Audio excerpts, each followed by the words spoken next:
Hello बच्चों, यहाँ पे हमें एक आर रिलेशन दे रखा है और इसमें एलिमेंट है हमारा x comma y such that x y belongs to an integer and x square plus y square less than और इक्वल्स टू 4 है।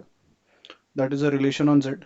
देन हमें डोमेन ऑफ आर फाइंड करना है। सो बेसिकली अगर हम एक्स को 0 पुट करते हैं गिवन कंडीशन में, so y square is less than और इक्वल्स टू 4। सो बेसिकली यहाँ से अगर हम देखें y square is less than और equals to 4, that means y square minus 4 जो होगा हमारा लेस देन और इक्वल्स टू 0।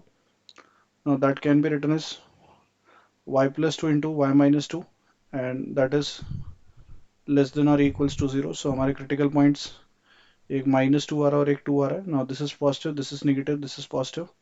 So x 0 होने पर हमारे पास y की वैल्यू -2 से 2 के बीच में कुछ भी हो सकती है बट वो इंटीजर्स होंगे. सो that is -2 -1 0 1 and 2. Now x को अगर हम 1 पुट करते हैं, सो 1 पुट करने पे हमारे पास यहाँ से आ जाएगा वाई स्क्वायर और लेस देन और इक्वल्स टू कितना आ जाएगा 4 minus 1 that is 3. So that is y square minus 3 less than और equals to 0. So critical points हमारे माइनस का रूट 3 एंड प्लस का रूट 3 आ जाएंगे. Again this is positive, this is negative, this is positive. So minus root 3 से root 3 के बीच में जो हमारे इंटीजर्स होंगे वाई के, that is basically -1 0 and 1, right.